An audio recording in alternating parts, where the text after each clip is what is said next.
10:35. Die delegatie die hier dan zal samen zijn, gaat vertrekken naar het kabinet van Di Rupo. We gaan daar ontvangen worden, dus dat is toch belangrijk dat we dat ook hebben kunnen afdoen. Tussen 3 componenten, om het zo te zeggen, advocaten, middenveld en vakbonden. Dat lijkt me toch een uniek ding, ook een unieke actie hier in België. Donc je vais vous présenter ce qu'on va faire aujourd'hui. À donc 10h40, il y a une délégation des organisations.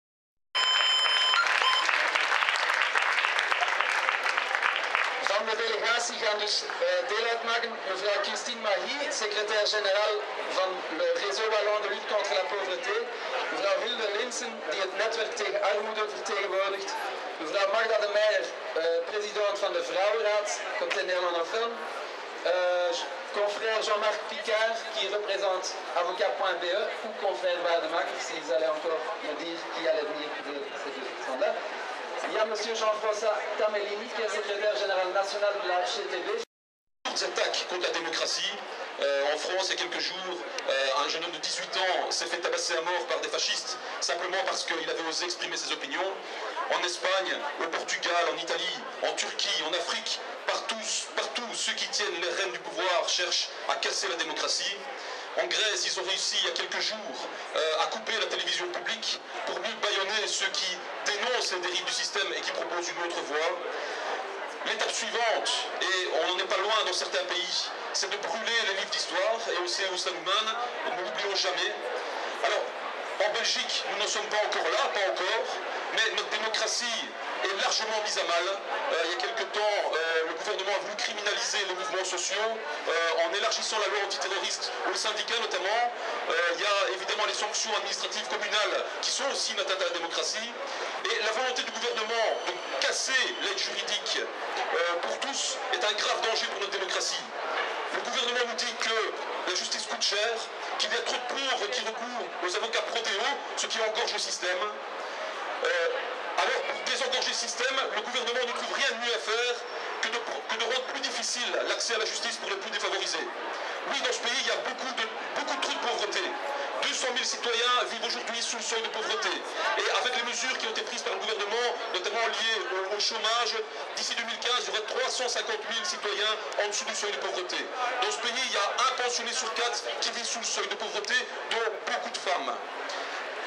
Est-ce que la solution, c'est de faire des économies sur le dos des précarisés, au nom de l'austérité, comme le fait ce gouvernement en cherchant à rendre moins accessible le droit à la justice? Ou est-ce que la solution ne réside pas plutôt dans une voie qui sorte cette population de la précarité?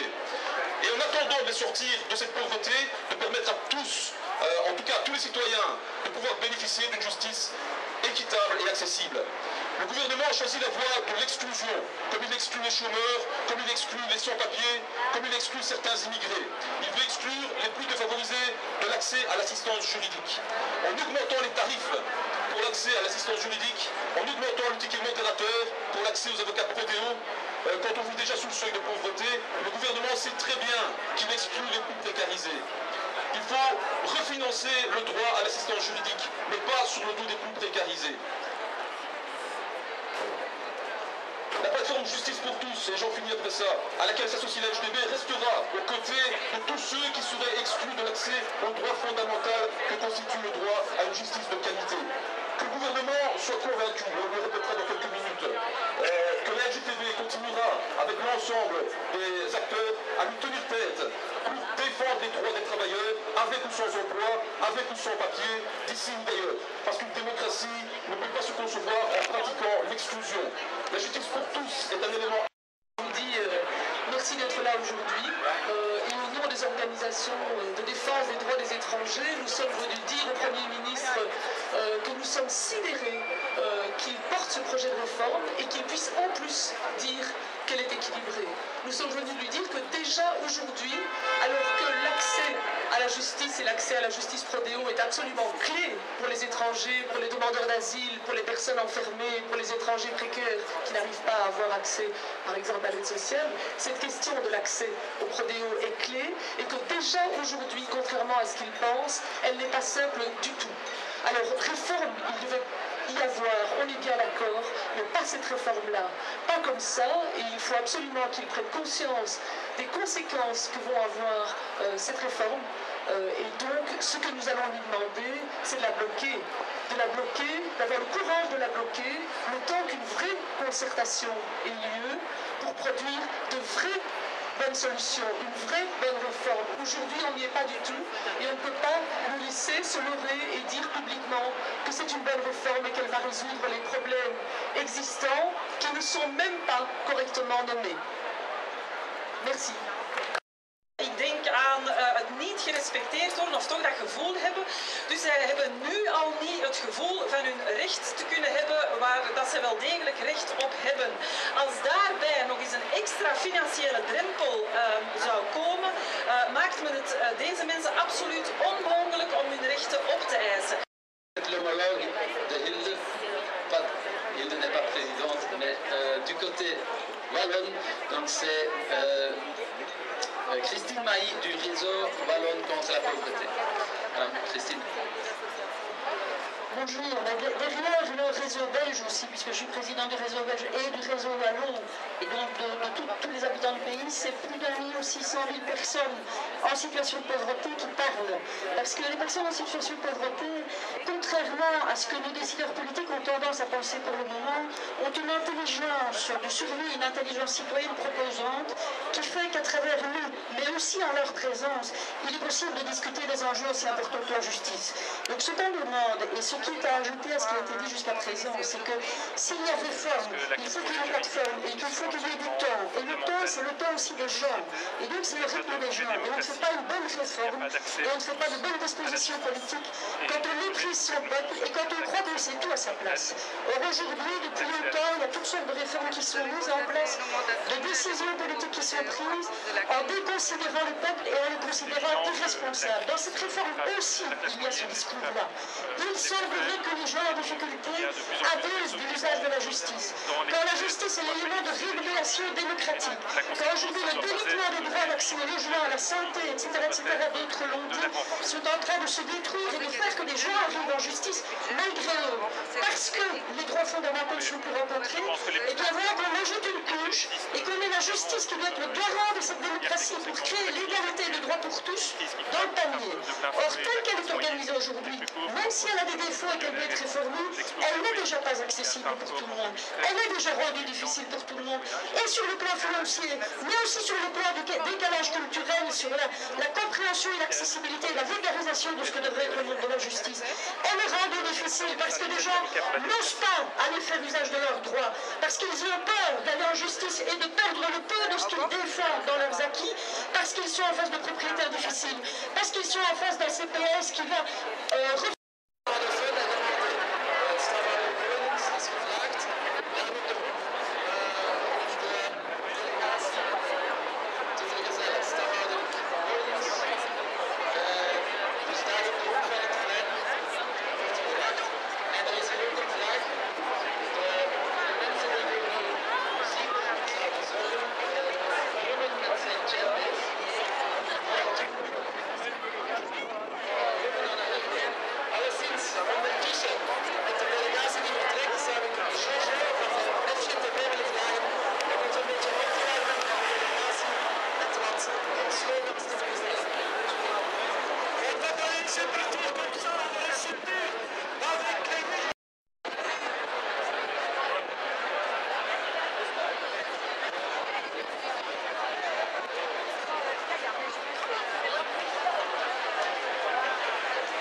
du sud du pays pour rappeler ensemble au gouvernement qu'il n'a pas suffisamment entendu, qu'il n'a pas suffisamment compris que l'aide juridique est une question de société absolument essentielle.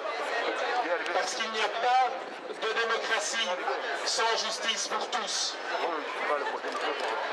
L'accès à la justice aujourd'hui en Belgique n'est pas assuré de façon suffisamment égale, mais l'aide juridique contribue à maintenir une certaine égalité.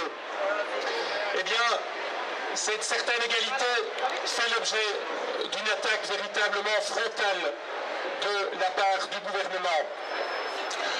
Que ce soit le ticket modérateur, que ce soit l'abonnement, que ce soit l'obligation pour les avocats stagiaires de prêter gratuitement leurs services, toutes ces mesures sont absolument imbuvables. Elles sont asocialistes, elles sont antilibérales, elles sont anti-humanistes. Nous ne pouvons pas les accepter. Et nous ne sommes pas seuls dans ce combat. Il y a un mois, en Angleterre, les avocats défilaient pour défendre l'aide juridique. Des mesures graves de restriction d'accès à la justice sont prises dans d'autres pays européens. En Espagne, aux Pays-Bas, en Grèce, toujours au nom de la crise, toujours au nom de l'austérité. C'est évidemment la crise pour la classe moyenne, c'est évidemment la crise pour les plus pauvres, mais ce n'est pas la crise pour tout le monde. Le nombre de millionnaires en Belgique ne cesse d'augmenter et a atteint son maximum en 2013. Alors, dans une situation comme celle-là, dans l'intérêt de la société, dans l'intérêt de la cohésion sociale, ce n'est pas démanteler, ce n'est pas détruire l'aide juridique qu'il faut faire, c'est la renforcer. Et dans l'intérêt de la cohésion sociale, il faut également que le gouvernement arrête définitivement de revenir chaque trimestre, lors de chaque contrôle budgétaire, avec cette idée de la TVA sur les honoraires d'avocats.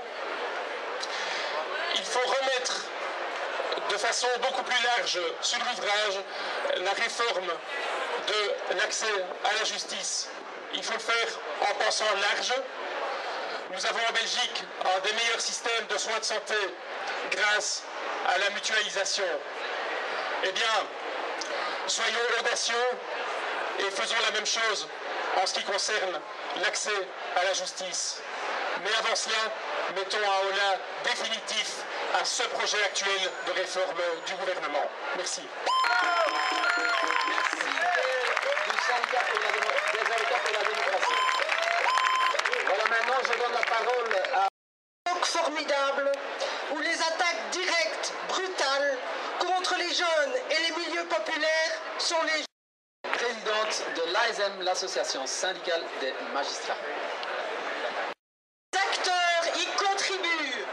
La qualité de la justice est fonction de la liberté du barreau. Nous vivons pour le moment une période critique. Des tentatives répétées et rudes d'assèchement du troisième pouvoir sont régulièrement portées contre nous. L'heure de la mobilisation individuelle et collective a sonné. L'époque où la justice, ce troisième pouvoir, baissait l'échine et avalait les pilules amères qu'on lui délivrait est révolue.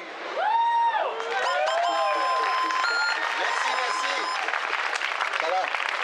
We gaan natuurlijk even een beetje muziek spelen met Ruben en binnen een dikke 5 minuten hebben we nog 3 andere sprekers. Donc un peu de musique avec Ruben et on revient chez vous avec 3 autres orateurs.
Kayembe, des centaines de toges noires dans la rue, c'est pas courant.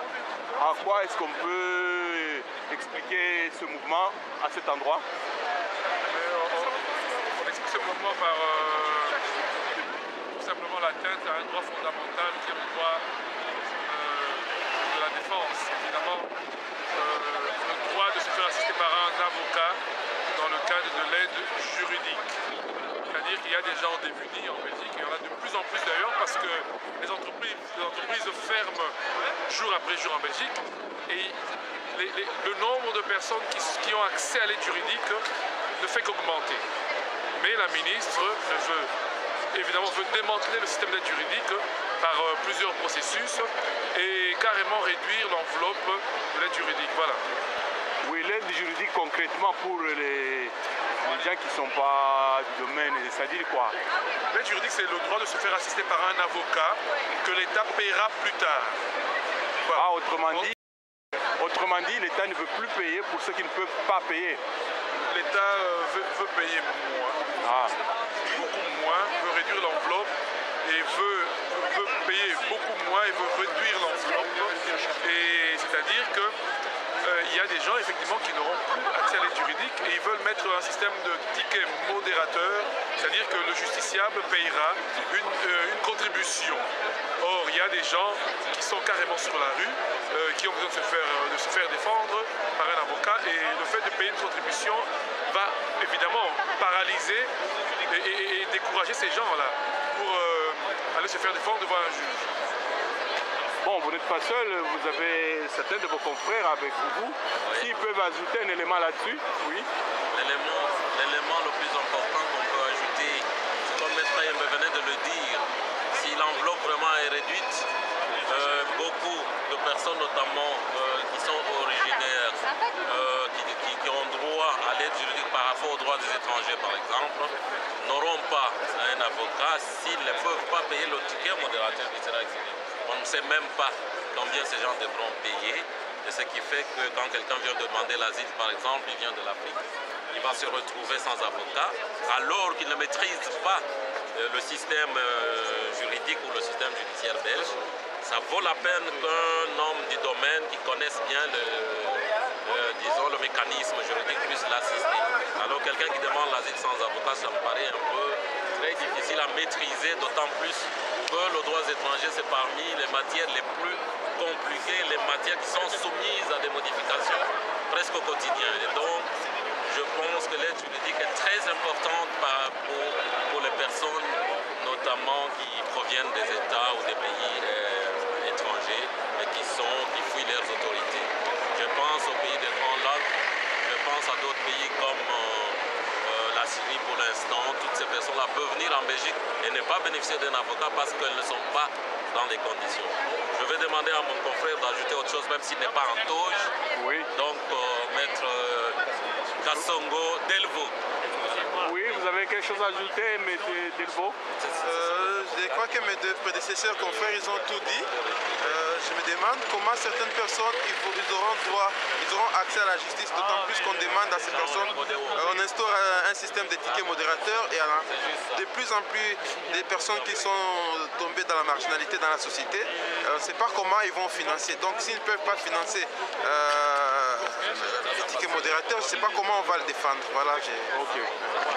Maître Kayembe, bon, par rapport au droit ici en Belgique, le droit à la justice, il est pour tout le monde, donc qu'on soit riche ou pauvre, c'est cela. Mais je ne vous cache pas que nous avons sorti des gens des situations dans lesquelles ils ne pouvaient pas sortir si l'aide juridique n'existait pas.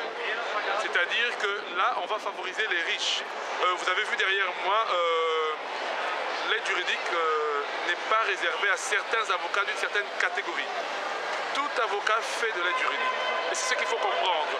C'est-à-dire que nous avons nos clients privés, mais nous avons également des clients prodéo. Donc il faut bien comprendre que l'aide juridique est importante parce qu'elle contribue à un état de droit. Voilà, c'est ce qu'il faut bien comprendre. C'est un droit fondamental en fait. Ok, oui. Merci bien. Merci.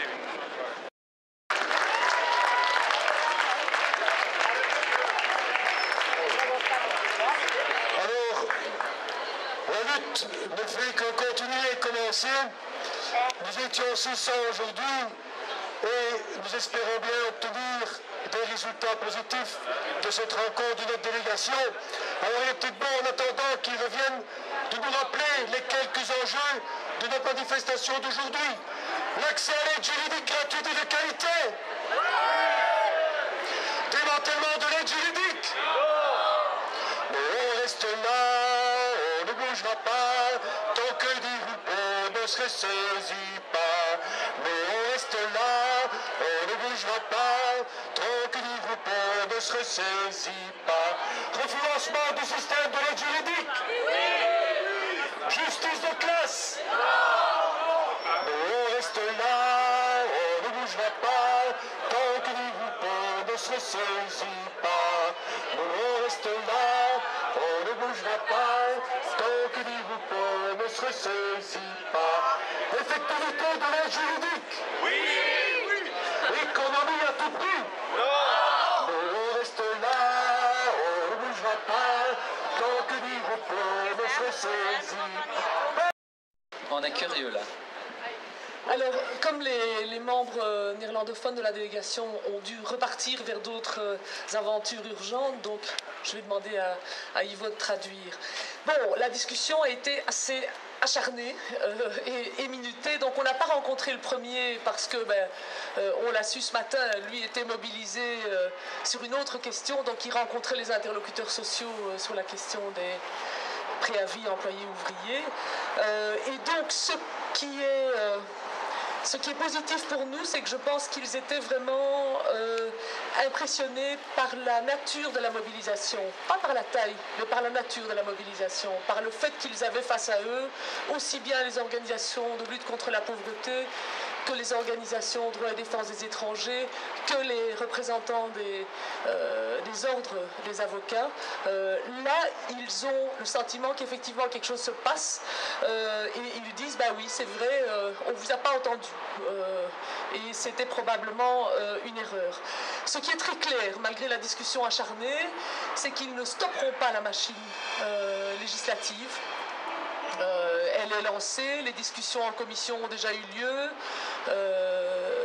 et que donc ils vont voter ça incessamment. Ils vont voter ça la semaine prochaine dans le cadre de la loi programme. Par contre, je pense que ce qu'ils ont vraiment entendu, c'est qu'il y avait quand même une série de sérieux problèmes